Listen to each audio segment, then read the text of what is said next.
Hey guys, welcome to Tech Team channel. Hope you guys having a nice day. In this video, I'm gonna show you how can you make bigger icons in your Android phone. So for that, at first go to your phone settings. Now just scroll and go to home screen, this option. Now here you can see a customize layout, click on it.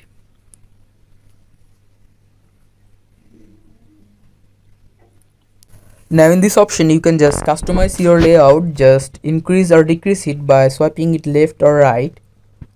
You can just increase it by swiping to the right and decrease it like this. You can also change it to 4:3, and after that click on the bottom apply.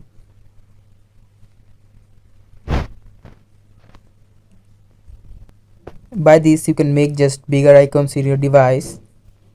And if you want to make bigger icons for your specific apps, you can just install it from Play Store. So go to Play Store and search for, in the top search bar, icon changer. Now here you can find many apps that can change your app icon specifically. So guys, that's how you can do it. Hope you find this video helpful. If you find this video helpful, then give a thumbs up and please subscribe to Tech Team channel. Thank you very much for watching the video.